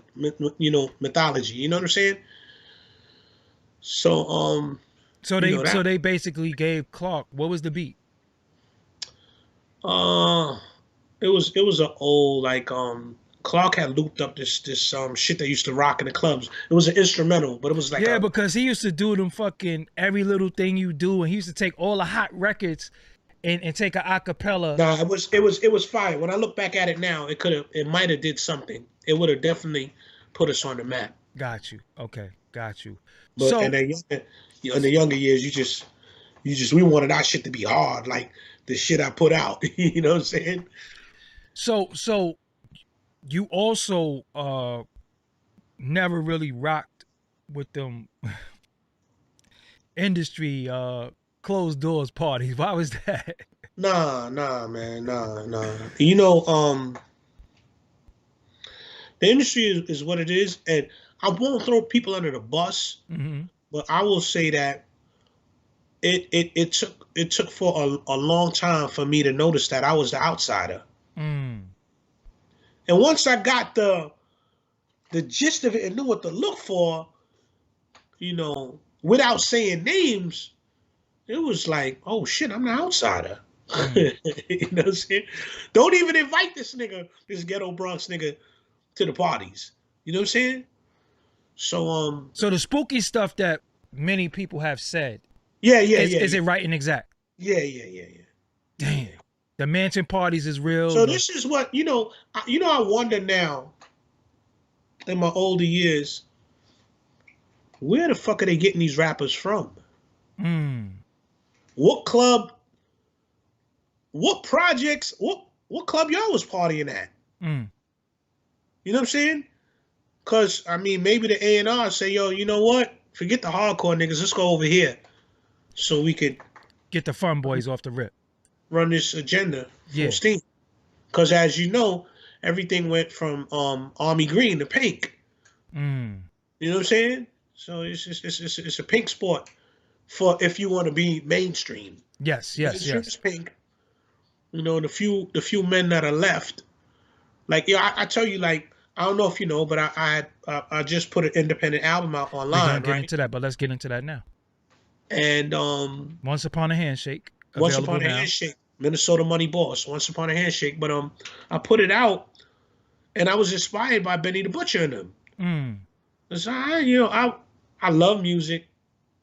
I wanted to produce again, but once I heard some niggas, I said, "Oh shit, it's not over." Yeah. And then my man Eric Beasley, Eric Beasley, he Yes, owns sir. Smack URL. the battle rap Smack URL URL. Smack. Yeah. Mm-hmm. He said, "Nigga, you better get some of this senior citizen hip hop money. They got senior citizen hip hop. Get some." You Mm. know what I'm saying? So, I went, and my man Shotty and Jigs, they went and they put they put the album together for me and put it out. Because Mm. Shotty is fast. He's Mm. not like me. If it was up to me, I would be still tweaking the snare. You know what I'm saying? So Shotty went and did what he had to do and put it out, and I'm all in now. Like, oh shit. I'm The having that responses. problem. I'm having a problem now because I got an instrumental album called "I Hate Rappers," and every time I listen to it, I say, "Damn, I should just change this." And then I said to myself today, I was in the gym. I said, "Yo, just leave it the fuck alone and just put Yeah, it out. Leave it put it alone out. because I'm gonna keep tweaking. I'm gonna keep. Yo, should I change this snare? Right. Damn, should I use this? I'm just gonna put it out and let the Put it world out. deal with it. So Because so there's a uh song on Once Upon a Handshake called "The Jumpman's a Motherfucker," and I really took all these stories from Cortland Ave, Soundview, Lambert, all the gangsters I knew, how they died, and mm, I wrote the record and put it in a song. And if for those that don't know, I've been a ghostwriter for years, and I will never throw nobody under no buses. But I know I who rhyme, though. right, right. I rhymed with Mos Def on the New Danger album on a song called Grown Man Business. Mm. You know what I'm saying? So, I mean, shit, I'm on a gold album rhyming. You know what I'm saying? I mean, and then we have an album, the first Moneyboss Player album we put out in 1994, and that was called Ghetto Chronicle Daily. Mm. You know what I'm saying? So, and that was, I really got into, I'm going to tell you what made me get into rap, man. A group from Harlem named Mob Style. Yeah. That's At that time, when Mob Style came out, what these kids called a trap, I was in it. And actually, I did a song with Sadat X in 1995. When I say Minnesota, I'm not nigga talking trap with my players. mm. So that was But we used to the call trap. Money Trap though. Remember we used to call Money Trap. Yeah, yeah, Yeah, yeah, we used to yeah. call Talking Money trap. Trap. Yeah, Yeah. yeah. So motherfucking the Gangsta Lou, history. AZ. Right. Yeah, yeah, Yeah, yeah. shouts to Gangsta Lou, you know what I'm Yep. saying? So AZ, Whip Wop. But when I heard them rhyming, it was like, oh shit, it's okay to do this. Because even though I had the musical talent back then, it was like, oh, rap some corny shit. Because up until that moment, Yeah, you was looked at as a clown if you was a rapper. You wasn't no street dude if you was a rapper back then. Mob Style made it okay to rap. And I don't even know if they know that. Mm. Nobody in New York was going to fuck with no rapping until Mob Style did it. Like street niggas. That's what street niggas said, okay, Mm-hmm. we can do this. You know what I'm saying? I Mm-hmm. had the block going. You know what I'm saying? I wasn't, it was like, it was corny. Mm. It was corny to be a rapper. Yeah.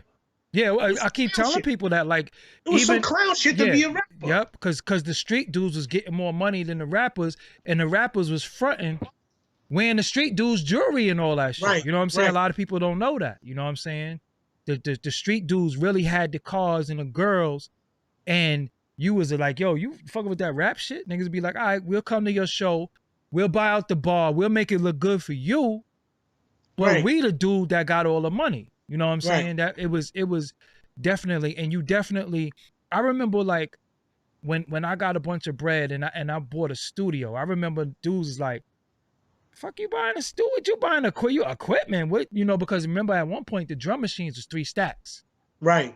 3,000. So I had a 950, 3,000, the 1200, 3,000. Then I had a Tascam 688, 3,000. So that was 9 racks right there. Right there. And I ain't even got no monitors. Right. Monitors was 800 a piece back then. You know what I'm Right. saying? And that don't got nothing to do. You You needed a get you DAT you get you a machine. whole nice setup now for about 2,500. That was unheard of. This is what I'm saying. Back then, you had to have at least You had 20,000 you had to have money, or you had to have some good dope boy friends behind you that believed in your talent. facts. Or Facts. you either had to have a job and wait the income tax time and go to Sam Ash and have your shit on layaway for 8 months. Yeah, because it wasn't no Guitar Center back then. It was Sam Ash or Bus. You know what I'm saying? Right. It was Sam Right. Ash. So yeah, I remember I remember just straight up and down just spending all my bread on this studio shit. And then back then the Technique 1200 turntables was 500, but that had nothing to do with the head shell and the needle. That was another For for one one. turntable. Yeah. And they had nothing to do with the mixer. You know what I'm saying? So studios back then was when you invested in your studio, you took it a little bit more serious because now we investing in all this money and we don't know how to use the equipment. There was no YouTube. There was no go look at a tutorial. You Right. sitting there Right. like this. Yo, I got sound. You know what I'm saying? And then what people didn't understand is that we was dudes on the streets that love music. Now, I was a DJ, so I knew how to put the turntables on that. But how do I get this record inside of this machine and then play it back and then mix it and all that? So I remember when I first got around Trackmasters, I used to just be sitting there like this. And they'd be like, yo, why are you so quiet? I'd be like, yo, I'm not quiet. I'm actually a knucklehead, but I don't want to be a knucklehead and y'all don't want me to come around. So I Right. knew how to, and this is what I tell a lot of people now. I say, yo, how you around me and you trying to learn, but you won't shut the fuck up. If you talk too much, you think I'm gonna want you. I don't want no nigga that think he know everything around me. You gotta come Right. be a sponge. So I remember my first studio session I ever went into was Chung King. And then Right. and here, Something. Yeah. yeah, and then here comes Ad Rock walking in, bless the dead. You know what I'm saying? And they Right. like, you know who that is? They say, yo, that's Ad Rock from the Beastie Boys. And I'm like, oh shit. Then Chubb Rock walks in. So I'm like, yo, hold on. This is what It I got want to serious. do. It got serious. Yeah. Yeah, so but I mean, this is You Ad seeing Rock. niggas that was on TV. Yo, this is Ad Rock from the Beastie Boys. So I'm like, hold on. This is the white boy. You know what I'm saying? Because you got to think the Beastie Boys was the poster child for white boy hip hop at one point. Right. You know what I'm saying? And they was claiming Brooklyn and all that. So I was like, you know, they made a song called No Sleep to Brooklyn. So I'm No like, Sleep to Brooklyn. hold on. And you got to think at this time, I'm like 13 years old. So when they walk in the studio, I'm like, yo, hold up. I'm around. This is something different. And then I seen the board. They had that program called Flying. MCA. SSL and SSL was called Flying Faders. And when the board moved, I said, yo, how is it moving?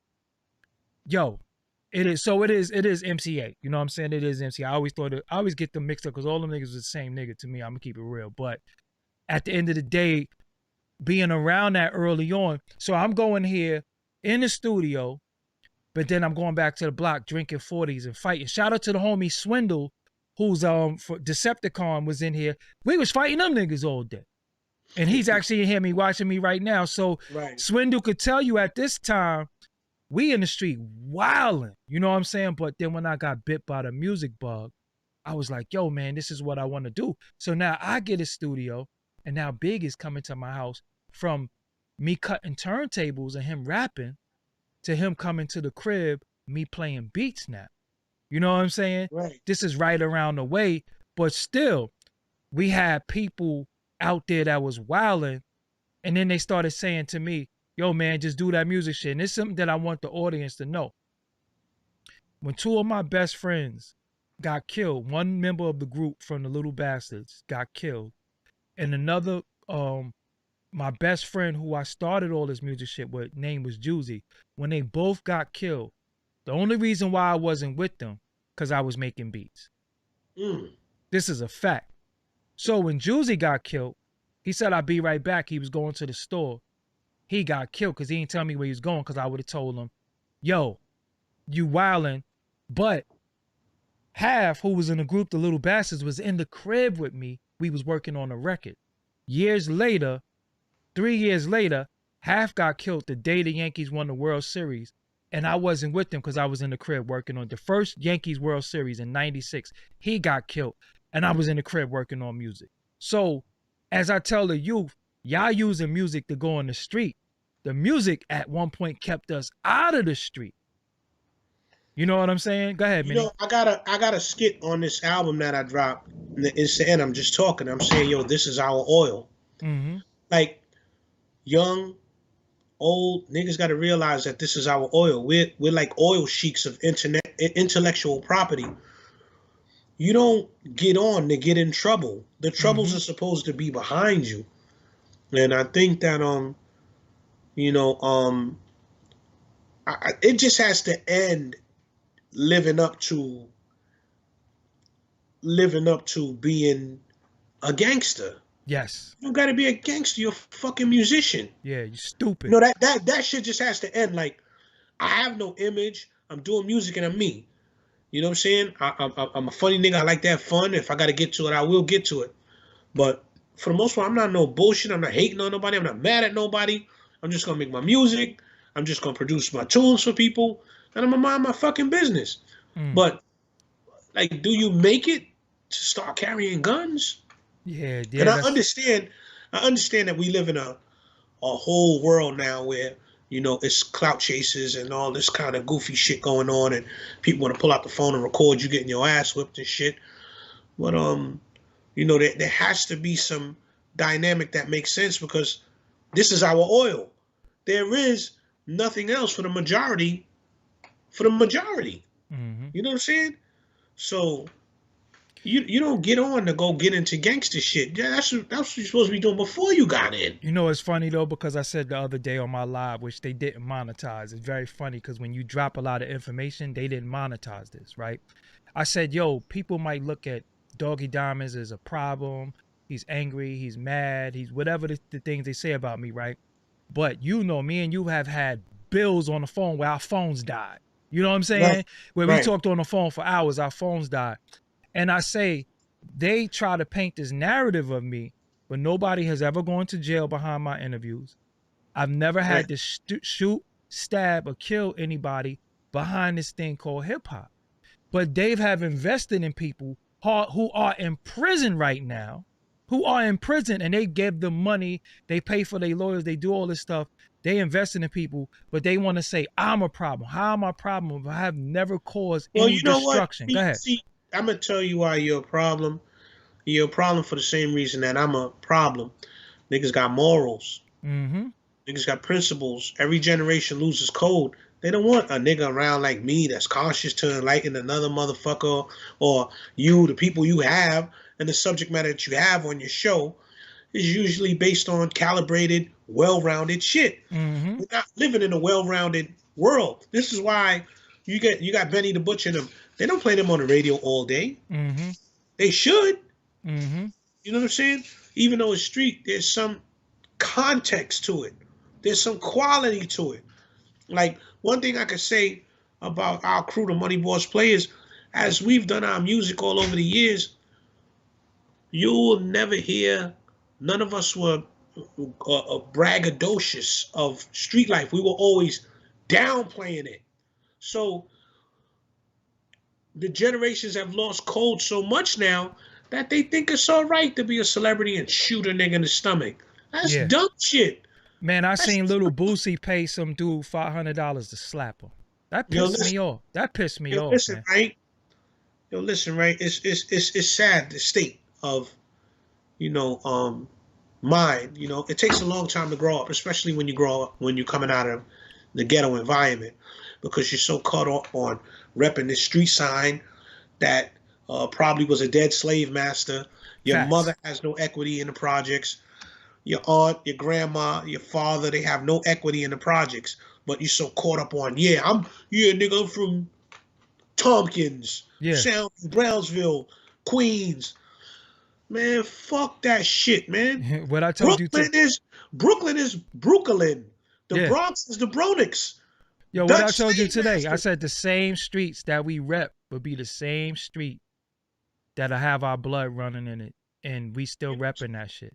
The Bronx is the Bronx brothers, Dutchmen. And Mm. they conquered the whole Bronx and couldn't conquer, for a long time, they couldn't conquer the Indians in Soundview. Mm. I could go back to 1642 on my neighborhood. You know what I'm saying? So, we got to get our minds out the toilet, man. So, you know what I'm saying? It don't make sense. But at the end of the day, you see money, you blew money, you Yeah. got more money. this chasing that bag talk, what did it do to us? Well, like I say, you don't have calibrated niggas on the front lines. There's no well-rounded men. Everything is, we're eating fake foods. It's a lot of things that would have never been allowed. It's like this. It's like cross circuitry now. So you're going to get a lot of massive questionable shit now. You know what I'm saying? So everything has to run its course. Just even black stupidity has to run its course. It's no stopping that right now. That's why I say, like, even with the vaccinations, yo, come on, man. Would you let a doctor put AIDS in you so you could build the antibodies, right? so you could build antibodies against AIDS? Yeah. Like, we're just stupid. Like, black Yeah. people are stupid. We're acting stupid. We're being stupid. These niggas been trying to get the needle in us since H1N1. Mm-hmm. You know what I'm saying? So it's like stupidity. Even the stupidity has to run its course. And maybe when niggas see 300,000 motherfuckers fall out in front of them, when they turn the frequency up 5 or 8 years from now, then niggas will understand. But I think we in a time where everything is a joke. It's a lot of mockery. I think if dudes watch people smoke K2 and be like, yo, pass that shit. You know what I'm saying? Like, this is where we at. And I'm gonna tell you, I say this all the time, bro. I know it sounds very harsh. I know it sounds crazy, but some of these niggas just gotta die. Yeah. Yo, there's a dude from the Bronx, me and cool, my man Iron Sheik, and we always talk about it like, yo, a lot of motherfuckers just gotta go. Yeah, like, and it's fucked up, but if you're gonna be stupid, you may just have to go. You know what I'm saying? Yep. Yo, listen, I watched one of my close childhood friends.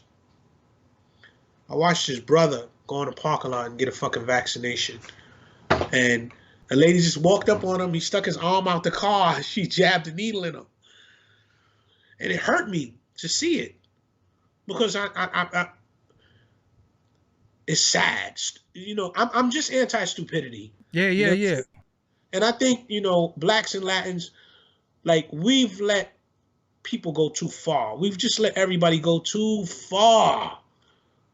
You know what I'm saying? Niggas is teaching the kids wigs and dresses. The boys wigs and dresses, and teaching the girls farmer suits and work boots. Yeah. That's they got wrong. it twisted. And that's because they want to create terminal humans. They don't want us replacing ourselves. They don't want us having babies. Mm. You know what I'm saying? So, I'm not going to stay long on that, but I feel like stupidity has to run its course. Like, I can get deep in it. Another show, because I just want to have a build. I don't want to go deep into it because I'm the master blaster with this shit. This dude, like the shit that, like, give him your Instagram too, because you post a lot of stuff on the gram. Yeah, my Instagram is Minnesota Moneyboss. That's my main page. Minnesota underscore Moneyboss. Mm-hmm. And then my secondary page is Minnesota underscore Moneyboss Players. Mm. So the first page is just Minnesota underscore Moneyboss, and you come there and the link is there. The album is Once Upon a Handshake. And if you are familiar with me, I'm the guy who rapped with Mos Def on the song Grown Man Business on his album The New Danger, so. And also Biggie wanted to sign you too. Yo, man, we were sitting in the Land Cruiser with Biggie, and I'm playing Biggie beats. He put the cassette in. He's playing my beats off a cassette. It's me. Biggie's on the driver's side. Busta Rhymes is in the co-pilot. And it's me, my man Al G, and Father Time in the back. Because I'm already in with Biggie, so I'm trying to bring them in with they beats so they can plug in. So Biggie is sitting in front of the Land Cruiser and the beat is playing and everybody's rapping. So I said, hold on, Biggie, I got a little something. So I said a rhyme that I had ghost wrote for another person. Mm. So as I'm saying the rhyme, Biggie said, yo, what the fuck? He was like, Minnie. I said, yo, nah, I just ghostwrite, man. I don't rhyme. He said, you rhyme now. Mm. And the night he got killed, I was on Clay Ave with my friend K Mosley, my man, another producer that's down with us named Sean Rader, and Biggie called, and I'm on the phone with him. He was like, "Yo, when I get back to New York, you and Buck Wild got what I need." And he said, "I'm signing you, nigga. You gonna rap?" Mm. And spoke to him. That was it. And we had the source. And as we're going through the source, when I got to the back page, it was like a picture. I don't know if it was a picture of Biggie in a casket, but it was something morbid. And I swear I called him back about 14 times and couldn't get through. So this was you seen the This life is the, after this is the death. fucking day. This is the day he died. The life after death thing, you saw it. I caught the vibe. We was on 167 Clay Ave, and it's six of us. We got the source. You know, everybody looking through the source. And when I got to the back page, I just said, "Yo, why would he mark himself like that?" And I just felt it. I was calling him back to say, "Yo, get the fuck out of there!" Like it came over me. And it's funny because it was six of us there. It was me, my man K Mosley, Sean Rader, my man Alice Sermo. It was like six of us. And they could bear witness. I just kept calling them, and I couldn't get him back on the phone. And the next day, we was all outside, fucked up, like yo, that shit from yesterday was. They not even saying Biggie getting killed is crazy. They like, yo, you tried to warn him. Mm. You know, it makes that deep because you said something that we used to say. Don't mark yourself, because remember, even if you did like this to somebody, you don't mark me. You know what I'm saying? Like, even if you had the burner and you played and you put it to your head, yo, don't mark yourself. You know what I'm saying? Like that, Right. that was real. And I always tell people, I try to tell a lot of people with their raps and their aura and their demeanor. I said, yo, you keep calling the Grim Reaper, after a while he gonna come. And I don't think you really ready for him. So even some of the stuff that you rap about and some of the stuff that you say, right, yo, art and life right now is very parallel. Well, it's energy. You Yeah, know, these yeah, yeah. words, these tones that we put out are Yep, energy, and yep, yep. they will draw some shit to you. You know, I saw 50 Cent talking about Pop Smoke, where he was telling them like, yo, don't call that shit on yourself. You know what I'm saying? Mm-hmm. Or Yeah. yo, I know I was just I was Yeah. thinking about Irv Gotti. When I said whenever I think 50 Cent, I think Irv Gotti. And Why I is was that? just when we know because you know they got beef, but I was thinking about how I met Irv Gotti and them. They stole my beat. Which Because I one? know we was What talking beat? about Which beat one was it? stealing, right? So I'm getting calls from niggas in the hood. They like, yo, your record is on the radio. Yo, Lil Wayne and Ja Rule's on your record. I'm like, get the fuck out of here. So by the third call from different people from different sides of the Bronx are calling me. So got my lawyer and my manager got on it. And you know, we go down to Murder Inc. now. So it's me, my manager, and my cousin, right? Mm-hmm. So I don't know if Irvin them heard, yo, these Bronx niggas could be on some bullshit. So I went down there, I got on a dashiki and a kufi and some linen pants. And when I came down there, he had about 40 niggas in the studio with him. Mm-hmm. You know what I'm saying? So, you know, we met, we talked, and I ain't gonna lie. The nigga Irv is an ill nigga. Because he's like, yo, we was in here. I didn't know who it was. We loved it so much we put it out. He was like, yo, we was in here trying to steal your shit and couldn't steal it. So that's when I liked it, because I was like, yo, this nigga's fucking retarded. Mm. This nigga Irv is retarded. Wow. You know what I'm saying? And So that he was beat, let them know what song that is. that's Ja Rule and Lil Wayne, uh-oh. Mm. You know what I'm saying? That was an almost. It was like 50 had hit him and hit him again. And then that one was, once they caught the gun cases, it was over. Yes. That You know finished. Yeah, that finished them. So, and that was that Bronx energy. Mm-hmm. You know what I'm saying? Because I've always been in between the street and been in between the music. I felt guilty when them niggas got locked up, because I said I didn't gave these niggas a beat, and they both got caught on different sides of the town with hammers. Word, I didn't think about that. I felt bad, like I did it to them. Mm. I felt like I got Lil Wayne and Ja Rule locked up, coming off of the kind of energy or the things that may have been playing in the background of my life. You know, it's funny. I tell my audience a lot about survivor's remorse, and that shit is deep. Where somebody that you love pass away, and you're mad because you're not dead. That is Right. very deep. It's called survivor's Right. remorse. You Right. know what I'm saying? When a So loved I one. felt like I set them up, Mm, knowing that my spiritual energy wasn't right, my past wasn't right, and these niggas took this beat and got knocked off by NYPD on different sides of town. and we could tell the audience you just survived the brain aneurysm too. The shit. Yeah, yeah. I had a brain aneurysm September 14th, Mm-hmm. and you know, look, man, this is another reason why I my man Shotty, I said, yo, Shotty said, give me the okay. I said, go, man. This is why I'm back on music, and it's like, after I died and came back to life, I'm like, man, fuck this shit, man. I gotta do it. You know what I'm saying? I gotta do it. I don't give a fuck. You know what I'm saying? And my thing was, as a person who would ghostwrite for people and shit like that, I never gave a fuck about being in front. I wanted to be the nigga in the back, Mm-hmm. the nigga with the fat stomach in the Yep. back. That's what I wanted to be. That was me. That You know was what I'm me. saying? So, in essence, it was kind of like the source telling me, I gave you talent, you gonna fucking use it. Mm-hmm. I'm gonna put you down. I'm gonna warn you this time. Fuck all the conspiracy shit. Slow it down. Get out these white people business. Let them take these. Some of these niggas gotta go. Let them get their shots. You go and get rich now. Yep. I gave you something that nobody got. I can't even begin to explain. I hear music like Stevie Wonder, because every time they'll ask me in an interview, they'd be like, yo, who are you in competition against? Like, if there's any producer, I was like, Stevie Wonder. You know what I'm saying? I like what he's the only person in the world that I understand his chords. Could I give you something deep? I never heard music. I see it. Like I could visually see music because when I hear something, I always picture a person playing that instrument. So I actually see the music. You know what I'm saying? Right, So some people hear it.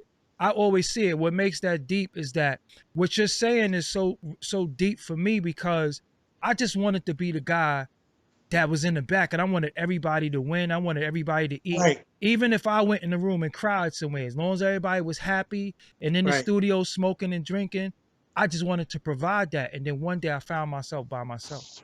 right. And it's funny because I see the music in colors. Mm-hmm. When I close my Definitely. eyes, I can see it in colors. Definitely. You know what I'm saying? So that's like I could look, man. All I would say is this: I'm gonna put a bunch of music out. Mm-hmm. I'm putting out 4 albums a year, by the way. Okay. I put out Once Upon a Handshake. June 1st, we're gonna drop Sidewalk Executive, and Okay. then after that, around September, we'll drop Unindicted. No, oh my God, it's Sidewalk Executive, Unindicted Co-Conspirator, and then after that, it'll be Czar to Talk. Like, I'm gonna give you 10 every 3 months because I'm behind schedule, and um, I'm part of one of the first groups that was on that kind of shit coming out of New York City. So, I even have plans to have start another group of Moneyboss players and Mm-hmm. have maybe the original, Moneyboss players ghostwrite. I don't know. We're gonna figure something out because there's still too much talented. My crew it was like talent wise, we had six Jay Z's in the group, Mm. six Nas's in the group, six Jadakisses in the group. Everybody had their shit with them. You know what I'm saying? So like my man C Dub and Big I, they were the guys. They had the lingo for the girls. Mm. You know what I'm saying? So me and Tariq had the edgy shit. Eddie and Trey, them niggas is just, to this day, them niggas is just too grown hoodlums. Like, you just never Mm-hmm. know with them niggas. You might hear Eddie beat somebody up because of, you know what I'm saying? Him and Trey is just, they die hard Bronxites. You know what I'm saying? Die Mm. hard Bronxites. You know what I'm saying? Two tough niggas. So right now, what if people wanna get production for you? Are you going to that or are you just Well, look, doing you? right? I did I'm waiting for the locks to put it out. But about a year and a half ago, 2 years, I did some shit with the locks that, if somebody tell Jadakiss, man, put them records out, man, he did for you. Mm. Nigga, straight unga bunga. These joints is unga bunga. And the Mm. crazy shit about the records is, you know, when I look at the locks, I look at it as Jadakiss, Styles, Chic. Chic. On the records that I did, It's chic. Chic was the nigga. Yo, I That could fucked name me up. records. Yo, I could name a few records where Chic had the best. See, I don't look at it like that. I look at it like Chic, Jada Styles, and then Jadakiss. That's how I look at it because I feel like, Yo, when well, I I ain't gonna say say it because Chic, niggas gonna get mad. when I But say Chic put pause on this shit, mm-hmm, ungodly. Like, what the mm-hmm. fuck? Like, he put pause on that shit. You know what I'm saying?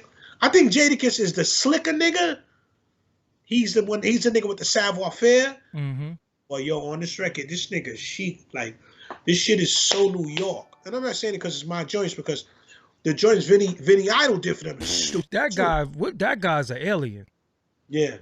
That guy's an alien. The Vinny joints Vinny Idol. Idol did is crazy. You know what I'm saying? So, you know, like, with me, man, I'm just cool. I'm cool with all the producers. Yes, So, I love all the producers.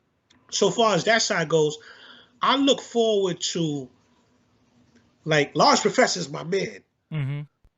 I just want to get on a, like, this is another plot within all this shit that's going on. Mm-hmm. I got Large to agree to it, and I don't know Pete Rock, but we want to do an album with producers who rhyme. But as of right now, the idea is me, Large Professor, Pete Rock. And now I know I could get finesse, but I'm gonna plead with Showbiz to get a verse. Like, I could add another one on there that y'all need. Who's that? Eric Sermon. Yeah. People keep forgetting. Yeah. That's Yeah. my favorite group of all time is EPMD. Yeah. So Yeah, EPMD. So, you know, I wanted to do, you know, just to put this shit into history. These things will be historic down the line. You know what I'm saying? Nobody ever did the album with producers who rhyme. Oh, Diamond D. How you forget Diamond? Diamond? Yeah, Diamond D. Yeah. Diamond. I could probably get Diamond because I did something for Diamond. I did a hook on Diamond's, and I think it's Diamond and Pete Rock on the song, actually. Yeah. But what happened was not Showbiz. Large Professor and Pete Rock had did that In the World joint. It was just crazy. Dilla and Madlib did albums together. Yeah, it'll be dope. You know what I'm saying? Well, yeah, right. Dilla and Madlib did an album called J-Lib. Yeah. That was just fire. But I know what you're saying on this side of these vintage producers, because anytime you start naming like Q-Tip too, you can't forget about Tip. Right. You know what I'm saying? And that's, yo, you know, I would say some of my favorite producers, I gotta, Tip is beyond inspirational. Premier is beyond inspirational. Jay Electronica, Large Professor, really, when he put out that record Looking at the Front Door, I was going through that shit. So that nigga, I like how he rhymes. You know what I'm saying? Large is like a real B-boy type of nigga. You know who Large was to me? Large was the original Prodigy. Right. The tone, because people forget, right. Large Professor was like 17 when they came out. He wasn't even old. He just always had facial hair, so it made him look old. You know what I'm saying? Even when Faking the Funk comes out, he said at the age of 19, people didn't pay attention to that. I'm like, hold up, so this nigga's only 19? Right. And Large Professor actually taught a lot of them too, but that's another story. Yeah. He actually gave a lot of tips and tricks on production. You know what I'm saying? Right. He learned from Paul C. Right. Another unsung. God bless Paul C. Yeah. You know what I'm saying?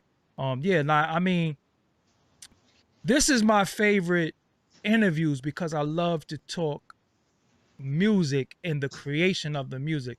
The MCs is one thing, but what we do, matter of fact, hold on one second. I just want to do something. I never do this, but hold on. I gotta do this. Hold on.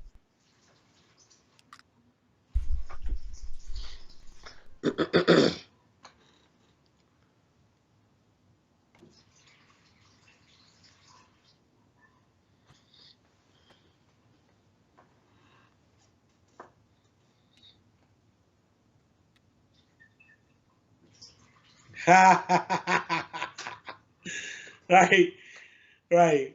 This how real it is. I don't understand how people sell those.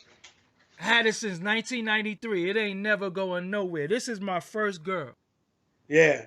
This how real it is.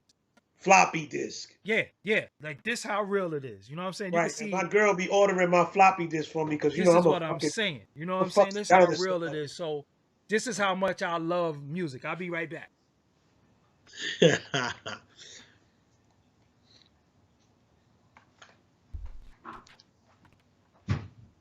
Now I just had to do that, man, because it's like, you know, I people don't really know what I do. They look at me as the interview guy, but for people who know me that when they come to Right. that over there, we get busy. The 950 is somewhere around here too, but then I got a machine that's still in the box. I got a Renaissance that's still in the box, but that SB 1200, yo, 1993 when I first no 92 when I first bought that. Then Easy Mo B was coming to my crib. Aguilar was coming to the crib, and they all knew Yeah. how to use it. And my man, Cooch, he was a part of a production crew called the Tuneheads. They Uncle Murder original producers, and they Right. did Where the Hood At for DMX. You know what I'm saying? But yeah, the Tuneheads, and they was coming to the crib, and then they started doing some stuff on there that I was like, yo, hold on. But even my man Aguilar, one of the most slept on producers ever, Adolf the Assassin, Yeah, Adolf the Aguilar, Assassin. oh my God. You know what I'm Yeah. saying? Yeah. Yeah, Wow. yeah, Wow. You know what I'm saying? yeah. So, Wow with it. because remember when we first heard Ghetto Girl, I didn't know that that was live bass. See, when you said something that was real, live bass, like when we used to go in the studio and then people playing, so you'd be like, yo, hold on. Cause you know who I just met? DJ Khalil. DJ Khalil's Right. from the West Coast. He's in a group called Self Scientific. And he had one of his homies come through, just play the guitar. And then he recorded it all. Then he started finding riffs in the guitar and made beats off that. I'm like, damn, why the hell I ain't think of doing that? Just have a, Right. but you know, when we came from the school of, we wanted to sample so much that live music was kind of like cheesy to us. You know what I'm Yeah. saying? It was cheesy, but now, Yeah. It was. yeah, It was. now you You, could you really know get right some. about that. Now you could get some real deep bass and some nice keys on top of stuff. You know what I'm saying? So, Right. um, tell them about the album one time. Okay. That the album is called Once Upon a Handshake. And I just promise you, you won't be let down if you like hip hop shit. You know what I'm saying? Like if you like, just good quality rap or whatever the case may be, you will not be let down. You know what I'm saying? So, Once Upon a Handshake, which is going to be followed by Sidewalk Executive, June 1st, and in another 3 months, we'll drop Unindicted Co-Conspirator. So I'm just pouring my tenure out, that the other life, the other life. I'm gonna get into. I got radio records and all that are crazy. Like, Mm, you know what I'm saying? That are crazy. But right now, I'm gonna stick to the sidewalk for a minute. You know what I'm saying? got you. So the first comment pent in this video was gonna be the album. What do you prefer, the iTunes or the Spotify? What's better for you? The Apple. I The mean, Apple. Okay. iTunes. Yeah, yeah, yeah. Because Okay. people are not having. A lot of people are having problems with the What is that shit? Spotify. Yeah, Spotify. A couple of people are having problems with Spotify that didn't have it. So, iTunes and Apple, no problem. Got you. You go in there, you could get to it. You know what I'm saying? And it's a hip hop album. You know what I'm saying? And I would say once again, uh, if you like listening to Benny the Butcher and all those guys, you're gonna like Minnesota. You know what I'm saying? Got you. That's it. You All right. know? So yo, I thank you for. We finally got this done, and it's funny because we were Yeah, we supposed to got do. more. No. We'll get more. This ain't the last time because, like I said, Yeah, they just really heard our phone conversation. yeah, You know what I'm yeah. saying? They Right, heard we right. talk about, and I said, me and you have been on the phone sometimes, but our phone just died, and you had to, yeah, my phone died last night. You know what I'm saying? Right. But this man has a lot of information, music, knowledge, a lot of stuff, and we're gonna get into Right. a lot. But I want them to follow you on social media, so I make sure your Instagram is in there. But I also want them to hear this Yeah, album. Minnesota underscore money boss. Yep. So all of that'll be pent in the video. Yeah, So thank you for us finally getting it done because yeah, remember you said to hit me. You was like, call me. And then I seen your daughter go online and was like, my father's not doing well. And I was like, I never call people in that time because Yo, my nerves listen, can't take it. listen, right? Mm-hmm. This is different because I came back to life like Jesus, nigga. You Mm-hmm. know what I'm saying? Mm-hmm. Like, yo, I was cooked. I came in the house, the room started spinning, and I don't want to go too deep into that, but this was like, whatever your religion may be, but it was like God bringing me back. Like, motherfucker, look. It was like God smacking me in the head. I had a Mm-hmm. brain aneurysm. I came in the house, the whole house started spinning. I fell the fuck out. Mm. You know what I'm saying? And my son played a part in saving me. Mm-hmm. I'm happy to be here. Like I'm looking at life. Like if I had beef with you in the past, fuck you. Have a good life. Be Mm-hmm. mad at me because I'm getting ready to get back to the M's. I'm Facts. getting ready back to the 600,000, 700,000s, and I'm getting ready to ball. You know what I'm saying? And Got you. this is like, man, like, and I had real street shit going on in my life where I felt some way. And one of the biggest things I dealt with in my life was revenge. Mm. To overcome revenge and say, yo, you know what? I'm good. I'm gonna let this shit go. You know what I'm Mm. saying? So and now I ain't that there whatever yet. all that revenge is Yeah. going into music now. I ain't So there yet. y'all niggas that don't like me have a good fucking life, you know? Hey, that's from him. You for those that don't like me, suck a dick and die. You know what I'm saying? I'm a little different with it. You know what I'm saying?